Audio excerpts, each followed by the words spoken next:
Muito bem, notícia aí de sexta-feira para animar o fim de semana. O ministro Alexandre de Moraes do STF mandou soltar o tenente-coronel Mauro Cid, ex-ajudante de ordens de Jair Bolsonaro.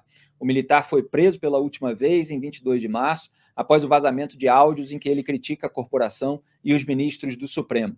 Cid fez um acordo de delação e é investigado por participação no suposto plano golpista de Bolsonaro e nos casos da falsificação de cartões de vacina contra a Covid e das joias sauditas. Ao solicitar a soltura, a defesa do tenente-coronel alegou que os áudios não causaram prejuízo à investigação e que não houve obstrução de justiça. Moraes concedeu liberdade a Mauro Cid, que deverá cumprir medidas cautelares, como não falar sobre as investigações. Abre aspas para o ministro. Após o decreto prisional, o requerente compareceu à sede da Diretoria de Inteligência da PF em Brasília, Distrito Federal. Na ocasião, prestou novos depoimentos com informações complementares sobre os áudios divulgados. Além disso, em seu pedido de liberdade provisória, o investigado reafirmou a validade dos relatos prestados em sede policial e informou que, em liberdade, continuará contribuindo com as investigações. Enfim, ele vai adiante para dizer que tudo isso acabou gerando a soltura do Mauro Cid, que o acordo de colaboração premiada vai ser mantido, e foi isso que o Cid decidiu. Ele confirmou ter falado do milionário Bolsonaro que ganhou Pix. Vamos ver aí esse trecho, porque perguntaram o seguinte para o Mauro Cid. O senhor afirma que todos se deram bem, ficaram milionários. Quem são essas pessoas? E aí o Cid respondeu que estava se referindo ao ex-presidente. Tem ali a declaração, olha, estava falando do presidente Bolsonaro que ganhou Pix aos generais que estão envolvidos na investigação e estão na reserva. E aí ele fala do caso dele mesmo, né? Porque aí é o relatório. E no caso próprio, que é o do Mauro Cid, perdeu tudo. A carreira está desabando, os amigos o tratam como um leproso, com medo de se prejudicar. Não é político, não é militar, quer ter a vida de volta, está enclausurado, a imprensa sempre fica indo atrás, está agoniado, engordou mais de 10 quilos, o áudio é um desabafo. Acredita que as pessoas deviam o estar apoiando e dando sustentação. E aí a autoridade policial pergunta a respeito da menção a bagrinhos, que pegaram 17 anos de cadeia na condenação do Supremo, e os mais altos vão pegar quanto? Quem são esses mais altos? Quer dizer, são referências ali ao áudio que tinha vazado com o Mauro Cid. E aí ele responde, reclamação genérica do que está acontecendo, que se assustou com as penas, imagina qual a pena que os mais altos vão pegar, é um desabafo e preocupação com o futuro, foi o único que teve a família exposta pela imprensa, toda a família está sofrendo. Então, assim, o que aconteceu, para a gente sintetizar aqui, é que houve o vazamento do áudio em que o Mauro Cid critica ali a autoridade policial, o Moraes, etc. Ele já estava solto sob medidas cautelares e foi preso preventivamente de novo, porque se entendeu que ele estava, enfim, atacando ali a operação e foram dar ali um chega para lá nele, né? No sentido legal do termo, se é que se pode dizer assim sobre essas decisões do Moraes, né? A gente até precisa escolher bem as palavras, né? Enfim, mas foram questioná-lo. Que história é essa desse áudio e tal? Quer dizer, então, que você ataca o acordo de colaboração, mas você quer ou não quer? Você está aqui voluntariamente ou não está? Aí perguntaram 10 vezes, né? Você fez voluntariamente? Tá, fiz. Não, você foi coagido? Não, não fui. Não, eu entendo quais foram os termos e tal. Então tá tudo bem, então pode voltar a ficar livre de novo. Só assim, vamos mostrar que não é assim que se faz. Chamaram ele ficou pianinho, falou, não foi nada demais e tal, tá com a cabeça quente, tá bom, então vai passear. Basicamente foi isso, Greg. Basicamente foi isso. É importante, de novo, né, como a gente várias vezes já comentou aqui no programa, Felipe, separar o aspecto político e o aspecto jurídico, né, das histórias. A gente está sempre falando de coisas jurídicas, infelizmente, né? Os áudios do Cid causaram uma bela de uma marola política, né? Inclusive, se você for ver hoje nas redes sociais, tem lá muito bolsonarista dizendo ficou claro, sim, que a polícia botou pressão em cima dele, que teve coação. Daí eu só quero chamar a atenção para uma coisa. Delação premiada tem dois momentos. Tem um momento em que você concorda em fazer a delação. E nesse momento, não pode ter coação. Você precisa estar absolutamente livre. E é apoiado por um advogado. E isso fica absolutamente claro na situação do Cid. Nem nos áudios e nem agora existe qualquer dúvida de que no momento em que ele falou, tá bom, eu topo fazer a delação, ele estava sendo coagido. Daí depois você tem um segundo momento de uma delação premiada, que é quando o cara começa a prestar os depoimentos. E daí, a polícia é óbvio que vai apertar, porque ela quer tirar o máximo daquele delator, que prometeu entregar coisas. E nessa circunstância, o Cid diz que tinha que a polícia já tinha uma versão, já tinha um entendimento do que aconteceu, e ficava pressionando ele para ver se ele corroborava as teses da polícia. Isso configura uma coação? Não configura. Isso é tomar depoimento. E nunca é agradável isso. Não é, meu amigo, conta aí e tal. É óbvio que faz parte do jogo o policial duvidar da versão que o cara está contando. Instigar, pressionar, tentar encurralar, tentar ver... O que você está dizendo é que o relato dele, mesmo que tenha um viés crítico, ou de desabafo, de destempero de quem está incomodado, não necessariamente quer dizer que houve um abuso da autoridade policial. Exatamente. E a gente não tem evidência de que houve um abuso. Não. Por mais que lados políticos gostem de pensar que houve ou que não houve, a depender da operação e da conveniência. Exatamente. E assim, o momento fundamental em que o cara precisa estar livre para topar, que é o primeiro momento, aquele em que ele fala, eu vou fazer a delação, nem nos áudios e nem agora existe dúvida de que ele estava, ok, eu topei, eu quero fazer a delação.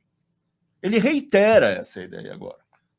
E em relação ao outro momento dos depoimentos, ele se explica lá o que ele quis dizer. De fato, existe uma crítica forte aos policiais lá. Sim. Mas não significa delação. Eu acho importante marcar essa diferença por causa da repercussão política que teve. Porque senão fica parecendo que a delação do Cid, que ele topou agora aliviar para não perder os benefícios, mas que foi um procedimento viciado. Não acho que a história dê para entender isso, não. Quando você vê a história inteira, não foi um procedimento viciado. Não, sim, ele teve a voluntariedade, exato. Assim como, e é o que eu publiquei no X, os colaboradores da Lava Jato tiveram a voluntariedade. Exato. O que aconteceu é que depois mudaram os ventos políticos, o Lula voltou ao poder, foi alvo da Lava Jato, alguns acharam melhor partir para a narrativa de que houve coação. Eles estavam lá, dando gargalhadas em depoimento, como eu mostrei, e muita gente repercutiu, no caso do Emílio Odebrecht, com os seus advogados, concordando com os termos do acordo. É exatamente o que está acontecendo agora com o Mauro Cid. Se, eventualmente, alguém ligado ao Mauro Cid chegue ao poder, ele deve estar meio com ruídos na relação com a família Bolsonaro. Mas vamos supor que Bolsonaro voltasse ao poder, quisesse gerar uma anistia para todos os réus, acabasse com esse negócio dos acordos de colaboração premiada feitos no âmbito do inquérito do Moraes, etc. E o Mauro Cid dissesse assim, não, eu falei naquela ocasião que foi voluntário, mas é porque eu estava pressionado e tal. Exato. Na verdade, eu fui coagido. Quer dizer, isso pode acontecer do sujeito falar depois, mas a gente sabe que não foi assim no caso do Mauro Cid e que não foi assim no caso dos Odebrecht e de vários outros delatores. Isso é narrativa que o Sistemão criou depois sobre a Lava Jato para fingir que houve coação, porque queria varrer a sujeira para debaixo do tapete. Essa é a distinção que precisa ser feita. Eu não esqueci de Duda Teixeira, eu deixei ele de castigo aqui no estúdio, mesmo depois das pautas que ele estava no roteiro para fazer, porque eu quero que o Duda Teixeira diga para vocês quando que vai chegar na livraria o livro dele, STF, Como Chegamos Até Aqui, porque dá uma ideia de como chegamos até aqui. Duda Teixeira, faz o seu merchan. Bom, a editora não me disse a data, mas eu fui aqui caminhando na hora do almoço. Eu estraguei, não combinei nada, aí eu boto o Duda na fogueira. Mas a segundo vendedor ali está para chegar dia 10 de maio. Então ainda tem mais 7 dias, mais uma semana para chegar. E dá para comprar na pré-venda virtualmente? Na pré-venda já na Amazon, outras livrarias também, a da Travessa também tem no site, porque aí a hora que assim que sair eles já mandam para casa de quem comprar. Muito bem, vou pedir para a produção colocar o print aí na tela, enquanto o Duda sai de fininho aqui do estúdio. Valeu, Duda Teixeira. Boa noite, Valeu, bom gente. fim de semana. Boa noite, bom final de semana. O print aí dos questionamentos sobre a voluntariedade do Mauro Cid. Olha aí, quantas vezes eles perguntaram, Graeb? Primeiro perguntaram se ele estava na audiência com os advogados, aí foi confirmando, aí depois, o senhor reafirma a voluntariedade da manifestação de vontade exteriorizada na audiência? Sim, confirma e reafirma. A vontade continua sendo a mesma, de forma espontânea e voluntária, ciente de que seria feita a colaboração. Afirma não ter havido pressão do judiciário ou da polícia. Conversou previamente com os advogados sobre a colaboração. E aí a autoridade policial pergunta: o senhor foi coagido em algum momento por qualquer pessoa ou instituição a firmar o acordo de colaboração? A decisão foi própria, de livre e espontânea vontade. O senhor tem ciência dos termos da colaboração, inclusive das cláusulas relacionadas às suas obrigações? Sim, tenho ciência dos termos e concordei com todas elas. Agora, por favor, me libera. Me libera aí, por favor. Foi mal aí. Teve um áudio aí, um desabafo, alguém vazou e tal. Foi mal aí, né? O velho foi mal aí. Não quis dizer nada de errado, não, está tudo certinho aqui, continuo dizendo que eu vim voluntariamente, eu vim em paz. Deixa eu, moço. Deixa eu, vamos esquecer essa história, deixa para lá, vamos virar essa página. E aí saiu da cadeia.